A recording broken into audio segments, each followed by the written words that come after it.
اب دیکھیے ایک مسئلہ، آدمی اگر نیکی کرنے کو تیار ہی ہو تو اسلام کو ڈر لگ رہا کہ کہیں ایسا نہ ہو کہ یہ خود غرض ہو جائے. یعنی اگر یہ سوچے کہ پتھر ہٹانے کا ایک ثواب ہے ہی، اچھا ہوا کہ مولانا نے بتا دیا بطور، تو یہ میں اپنے نام عمل میں کیوں نہ لکھوا دوں؟ میں مرحوم کو دے دوں گا تو مجھے کیا ملے گا؟ دو اصول یہاں پہ یاد رکھیں. دو اصول. نمبر ایک، اللہ کے یہاں جب کوئی چیز بانٹی جاتی لوگوں کو دی جاتی اور ہم لوگ کوئی چیز لوگوں کو دیتے ہیں، دونوں میں فرق ہے. ہمارے ہاں کوئی چیز جب لوگوں میں دی جائے تو ڈویژن ہو، تقسیم ہو. اللہ کے ہاں جو کوئی چیز لوگوں کو دی جائے تو ملٹیپلیکیشن ہو، ضرب ہو. یعنی ہم جب چیز لوگوں کو دیں گے کم ہو، اللہ کے یہاں سے جو چیز لوگوں کو ملے گی زیادہ ہو. نہیں سمجھے آپ؟ میں مثال دیں. الحمد کا سورہ، ایک الحمد پڑھنے کا ثواب ہے، فرض کیجئے 1000 دیں. ہمارے پاس 1000 روپے، ہم ایک غریب کو دینا چاہتے ہیں تو اس کو 1000 دیں، اور ہم 4 غریبوں کو دینا چاہتے ہیں پیسے وہی 1000.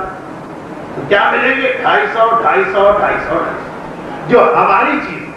یہ جب تقسیم کریں گے تو جتنے زیادہ لینے والے ہوں گے اتنی یہ چیز چھوٹی ہوتی جائے گی، گھٹتی جائے گی. اس کا ڈویژن ہو. اللہ کے یہاں بالکل الٹا مسئلہ. ایک سورہ فاتحہ اس کا ثواب ہے 1000. ایک مومن کو آپ نے دیا تو اس کو 1000 ملے. 2 کو آپ نے دی یہ 2000، 1000 اس کو ملے، 1000 اس کو ملے. 5 مومنوں کے نام ایک ہی فاتحہ پڑھ تو 1000 اس کو، 1000 اس کو، 1000 اس کو، 1000 اس کو، 1000 اس کو. ایسا نہیں کہ ایک فاتحہ میں 2 مومن آپ نے ڈال دیے تو ثواب 500 ہو گئے. ایسا نہیں، وہ 2 اٹھنیاں نہیں ہوگی، وہ کھلا نہیں ہوگا ثواب کا، ثواب بڑھ گئے. 2 ہے اسی 1000 کا ثواب 2، 5 ہے اسی 1000 کا ثواب 5 ہو گئے. 1000 ہے، ہم 1000 روپے دیں گے، 1000 آدمیوں کو بانٹیں گے، جو کیا دے خدا کے یہاں جائے گا. 1000 ہے لینے والے، اس کا ثواب 1000 گنا ہوگا.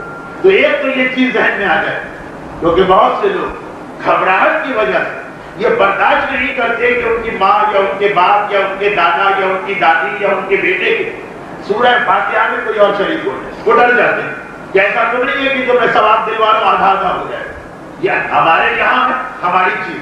اللہ کی جو چیز ہے وہ ہمیشہ ڈبل ہو جاتی ہے. اور اس کے کئی طریقے سے سمجھایا گیا. جب اس عیسائی پیغمبر امام پر اعتراض کیا کہ یہ جو آپ کے تصور کہ اللہ کے پاس جو نعمت ہے اس کو جتنا بھی بڑھا اصل نعمت میں کمی نہیں آتی. بھائی تو میں نے کہا 1000 ثواب یہ آپ کو اپنی والدہ مرحومہ کو دینا. اب ہم نے اس میں 5 آدمی اور ڈال دی، دادا بھی آ گئے، دادی بھی آ گئی، نانا بھی آ گئے، نانی بھی آ گئے. تب ہم گھبرا کہ یہ 1000 جو ماں کا ثواب ہے یہ کم نہ ہو جائے. دیکھیے یہی اعتراض جڑ دیا. اس بہت مشہور بات ہے، 5ویں امام جب شام گئے تھے واپسی میں وہ جو ایک عیسائی راہب ٹکرا گیا کہا آپ لوگ بھی عقیدہ رکھو. یعنی اتنی مشہور بات تھی ایک زمانے میں مسلمانوں کہ ایک عیسائی جس کو نہیں پتا کہ یہ کون، وہ ان کو عام مسلمان سمجھا. اس کی مثال دی امام نے کہا، اس کی مثال چراغ. یہ شمع، یہ موم بتی، یہ چراغ. ایک موم بتی ہے، اس سے 10 موم بتیاں روشن کرو. پہلے کے نور میں کوئی فرق نہیں پڑے گا، وہ اتنا ہی رہے گا جتنا شروع میں. 1000 موم بتیاں ایک پہلی موم بتی سے جلا، جب وہ ختم ہو جائے گا اس پر کمی آ جائے گی. جی نہیں امام، یہ مثال ہمارے سورہ فاتحہ کی. ایک سورہ فاتحہ میں کرانا ہے اپنے والد مرحوم کے، اس میں 25 نام ڈال دو، کیا کوئی کمی ہو جائے گی؟ جی. معصوم نے کہا یہ چراغ، جتنے چراغ روشن کر کے اس سے لے جاؤ، پہلے والے چراغ کے نور میں کوئی کمی نہیں. اور اکثر روایت میں اسی ایصال ثواب کے لیے لفظ آتا کہ اللہ اتنا اجر دے گا 10 آدمیوں کو بغیر پہلے کے ثواب میں کمی کیے. ایک جگہ امام نے مثال دی، ایک جگہ امام نے جملہ استعمال کیا. تو ایک اصول تو آپ یہ یاد رکھیں کہ ایصال ثواب چاہے مجلس ہو، کھانا ہو، فاتحہ ہو، اس کے اندر کمی نہیں آتی جتنے آدمی بڑھا. اسی بہترین طریقہ یہ کہ کسی ایک کے لیے کر رہے اس کا نام لیجیے، بالکل مومنین کے ہر ایک کو ثواب مل گیا اور اس کا حق بھی ادا ہو گیا. ایک بات. اور دوسری بات جو میرا موضوع کہ اگر ہم کبھی کوئی نیکی کرنے چاہیں تو یہ خیال دل میں نہ آ جائے کہ بھائی جب یہ نیکی مل ہی رہی ہے تو اپنے نام اعمال میں ثواب لکھ پائے. کیوں ماں کو دے رہے، کیوں بھائی کو دے رہے؟ اچھا ماں اور باپ کو پھر بھی لوگ دے دیں گے، لیکن جو دور کے رشتے دار تو دوسرا اصول بتائے. دیکھیں کتنا بہترین اصول. معصوم نے کہا دیکھ اگر کوئی آدمی ایک نیک کام کرے اور اپنے لیے کرے، جو اللہ نے وعدہ کیا ہے وہ اس کو مل جائے گا۔ مثلا کہا کہ فلاں نیکی کرو تمہیں 70 حج کا ثواب ملے گا، آپ نے وہ کام کیا اپنے لیے کیا، آپ کو 70 حج ملے۔ امام نے کہا اور یہی نیک کام اگر کسی اور مومن کے لیے کرو جو زندہ ہو تو کیا ہوگا کہ یہ 70 ڈبل ہو جائے، 140۔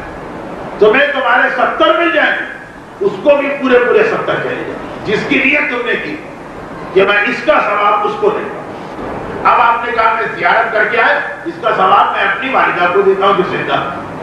اب کیا ہو یہ خیال نہ کہ بھائی میں 70 حج کا ثواب لے کے آئے، جو روایت ہے نا کربلا کی زیارت کا ثواب 70 حج کے برابر، تو 70 کا ثواب لے کے آگے اگر یہ میں نے دے دیا اپنے کسی رشتے دار تو میرے پاس کیا بچا؟ یہ کی کام نہیں، ایسا نہیں۔